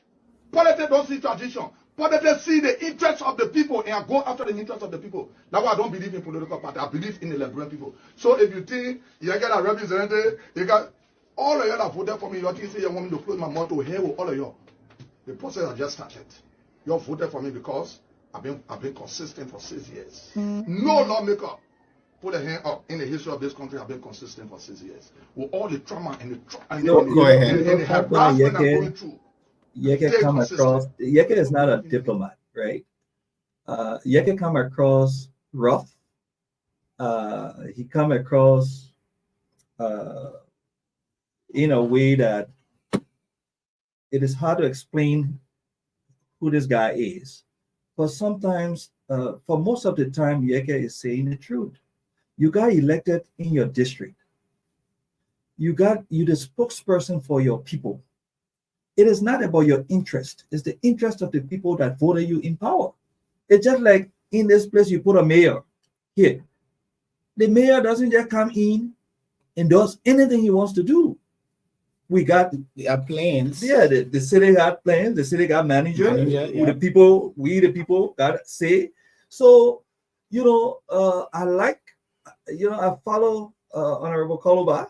I like some of the things he says. I will not be as vocal and insulting as he is sometimes. But again, sometimes when you put your man to the wall, he has nothing else to come true. And to be honest with you, I think Yeke is one of the only representatives that held the CDC government to the fire. Brought up things that nobody would speak about. Everybody were afraid that Yeke would. And they tormented him a lot. Yeah, so his kids. So I can understand his frustration. The all their own kids home, they can come home and see their kids. This guy can see his kids. This guy does not even know he will live the next day. He lived day to day. So his frustration, you can understand it. I'm hoping that he will continue to be who he is in a moderate way, not to be insulting and other stuff, but continue to hold the United Party government feet to the fire as well. He should not change. She should not change. He should bring things out. Let us all see this massive corruption. And again, Nathan, I can tell you here, most of what we call corruption is mismanagement. It's total mismanagement. You put me in a position like the LCC. I need to prosecute. I got $2 million sitting down to prosecute. Every time I pick up the phone and say, should I? You say no. But we got to spend the money now. So the money got to be used for something else. So that money, what you get over there, send it on this side because we're not using it to prosecute. So you misappropriate that money. And most of the time, look, I would think that the sanction is a good thing. Let these people come and clear the needs so sometimes the Liberian people can understand that the massive corruption we talk about. But the government must initiate the process. And that's what I'm saying. Let us do this sanction thing so that some of them can clear the deal. Like Nukwe saying, I have not given a dime. Like on a chair. Chair said, I'm not giving a dime to any lawmaker. So, but he influenced that's what it said. There were a lot of things. So to use the office in the money sector. Let them come up and clear the name. I will be hoping that in the first 100 days of the incoming administration, let them do Senator McGee, Senator Betuari, Cephas, or Jefferson Koji, or Tommy Atue. Let them do them a favor. Let them come and clear the name. As simple as it is. But that will require the LACC, the GSC, the government own will to ensure that they clear but the if names. The government doesn't do that, but if the government doesn't do that, then the government will be doing injustice to them. But it's been long, even when the first batch came up to now. But the only reason why government might not do it is to say, if you go in, let's say in the past administration, if they say, okay, yeah, we got these things on us. Should we? Yeah, then the government will say, no, we can't prosecute because the evidence is correct. So to an argument is this is a missionary tactics to propaganda tactics to weaken the CDC because they know they will be very much vibrant in opposition. So he is accusing the US government. Exactly. So then let the government of Liberia ask for the evidence so they can be prosecuted so that all these Romans and other stuff can be going away. But why should the government ask if the US government has this evidence that it's sanctioning? Why can't they provide the partner with this information? Because that's what it is. Is in their own law, you must request it. It's not like we can just take it and give it to you anyway. I mean, we have laws. So in their law, in the United States law, if I sanction you, it's upon the receiving government to request the evidence to prosecute. Now, the Liberian government can prosecute and free these people. Doesn't mean that the United States government going to free them. So there's two things here. We gave you our evidence. We believe that in this evidence, you can go ahead and do a rubber stamp, making more justice, but we will still say these people can come to our country. So they could be free in Liberia, but still don't come to the United States. So it's not going to change the United States side of it. But what's going to happen for them is the fact that the Liberian government will say, these are the evidence from the United States. In fact, we should have our own. Why are our taxpayer dollar going to the LSCC? Somebody else outside of the country is telling us that, well, Sametwe, chair, they're corrupt. So what are they doing with our taxpayer dollars? Why should they be there anyway? Let's be honest. Why should they be there? It's just like somebody coming into your house and telling you something about your house that you don't know about your own house. So I think the Unity Party government coming in would be doing injustice to these people if they don't ask for the evidence to go to court so these people can exonerate themselves. I think some of these people will be. And there's not a tactics to weaken the opposition. I don't think it's a tactic. The United States doesn't care. But you weaken you weaken influential people in the United States care about. United States has a great partnership with Liberia, and they have interest. They have said that if America care about Liberia will be developed just like what's about the use of money that is being spent?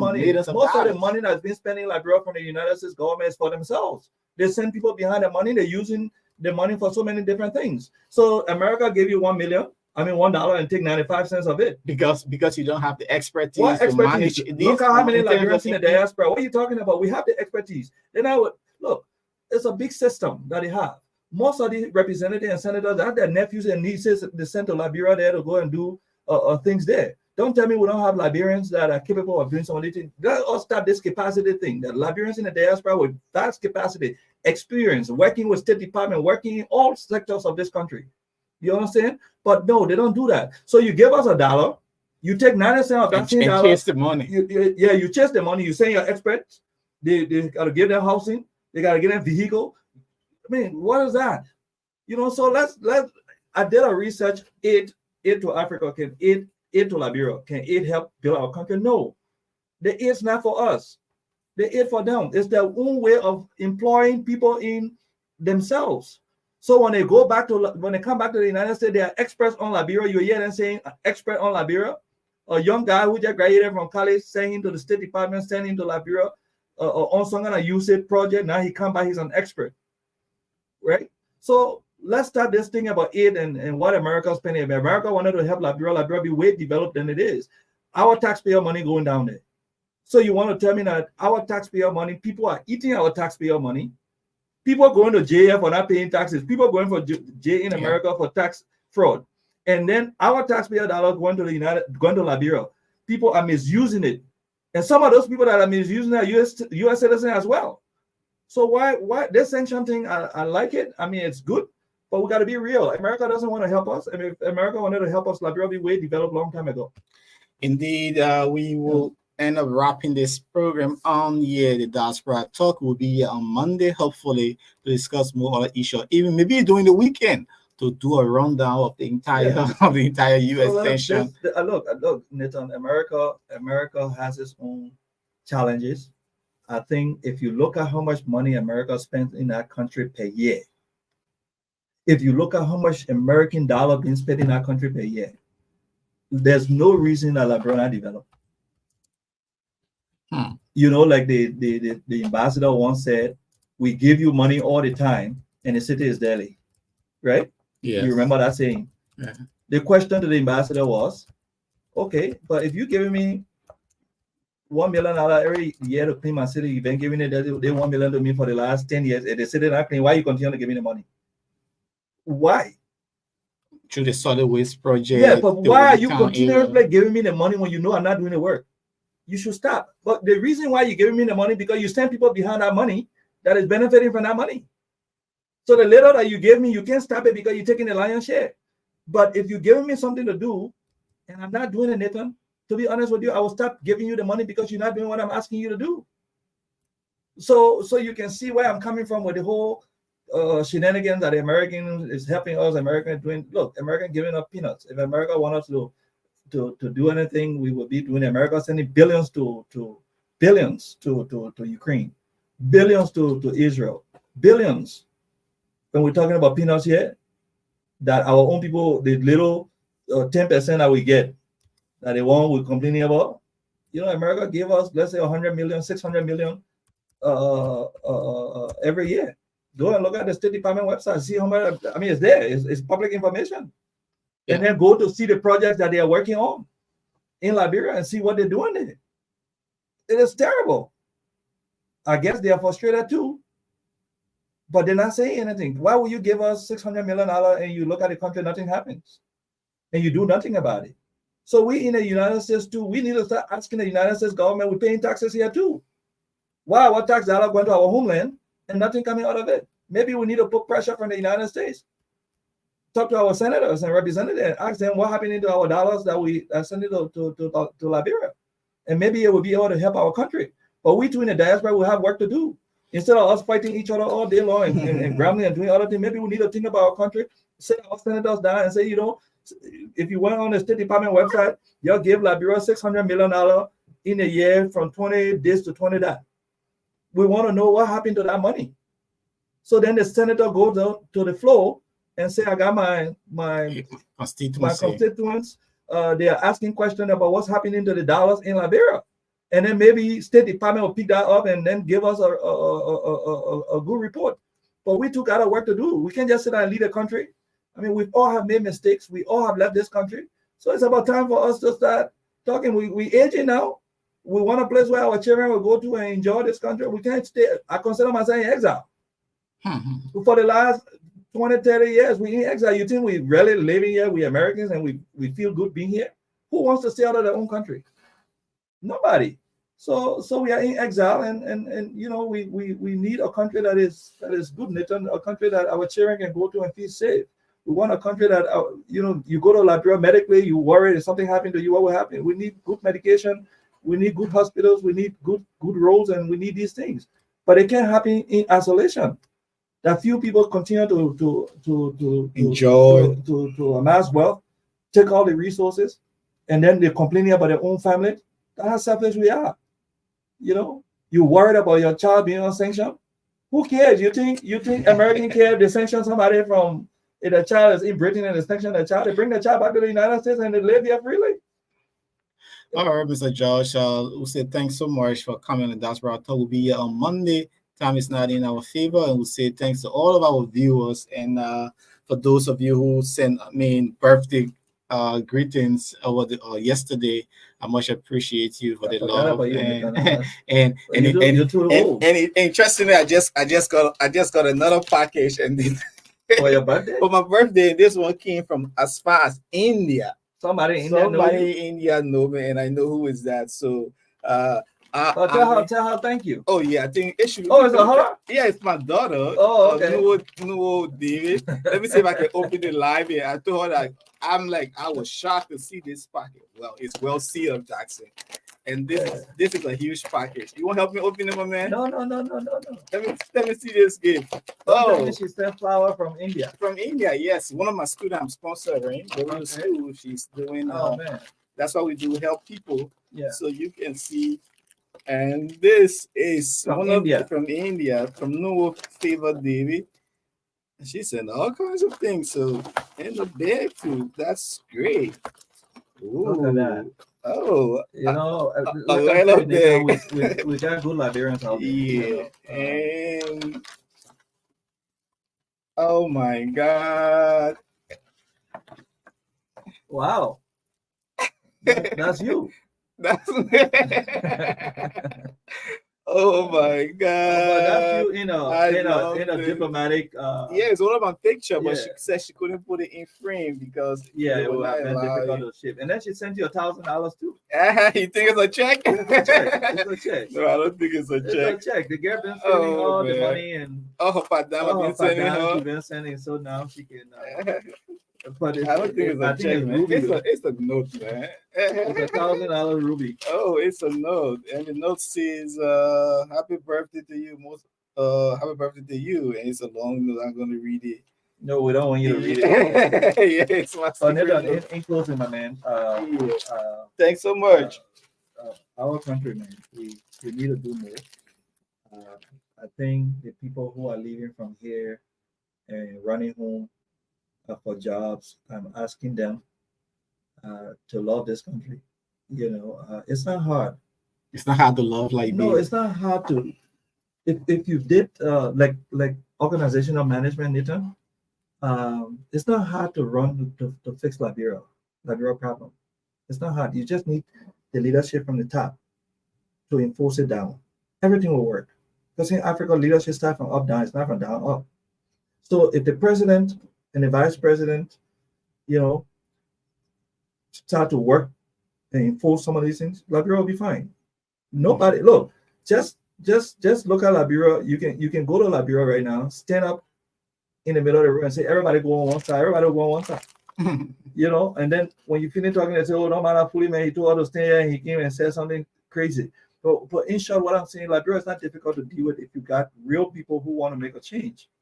But if you brought in a whole cabinet and you having cabinet meeting, the reason you have cabinet meeting is for us to sit on the table and talk the hard truth. To look at the public works minister and say you're not doing your job. To look at the foreign minister and say that you're doing wrong. But if we all sit down and we're so afraid to talk, where we should be talking the real truth, not in public. Yeah. Whatever said in cabinet meeting stays in cabinet meeting, but we should be able to look at cabinet meeting and say you're not doing your job. Then you tell yourself, but I asked you for money, you did not bring the money. Well, the signature on that check was not correct. People should be checking each other out and fighting in cabinet meetings for this good of this country, the same way in the legislature. But no, it's like, I don't even know is it the guy real. Everybody's so afraid. Complex situation. No, Nathan, I think in Africa, everybody's so afraid to die. Everybody's so afraid to say stuff before the system come after them. We should not be thinking about the system coming after you. Look at in this country, journalists can talk. They can go home and they don't think that not that something can happen to them, but they don't think that the system going to come after them to kill them. Yeah.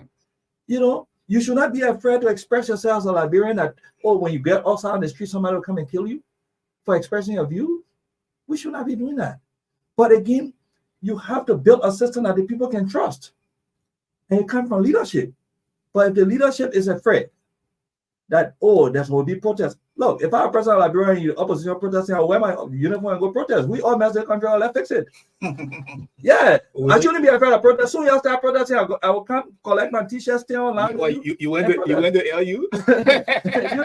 So let's make it happen. But we all need to build this country. And so the fear has been witch hunt. People will come for me. You express yourself, your own boss man, you can't even tell your own boss man in Liberia the truth. Yeah, you'll be sidelined. You'll be sidelined. So we have to change. And I'm hoping that they will bring in more professionals. They will bring in people with open mind so that this country can move forward. This country can grow.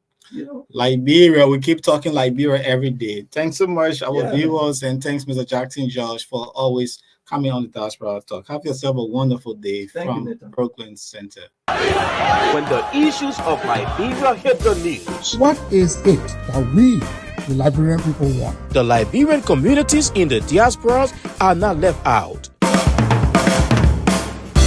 That's why Diaspora Talk is back on your screens on KMTV. In fact, the United Party is not cohesive. Be it social, political, economic, and other issues affecting Liberia and the diaspora Liberian communities. I did not expect to even make it to Hollywood. Join Cyrus McGee and Nathan Charles every Monday, Wednesday, and Friday, 12 p.m. Central Standard Time, live on KMTV Facebook and YouTube. I want to be arrested in the midst of my people. As they discuss the issues, blending the voices from Liberia and the diaspora Liberian communities. The Liberian Business Association in the diaspora should be used as a vehicle for economic development in Liberia because no country can develop without a diaspora impact. For sponsorship, call some numbers 612-806-5896, 816-433-3979, or better still, email us at usakmtv@gmail.com.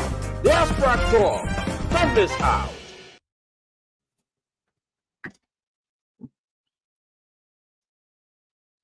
For politics, entertainment, news, and business.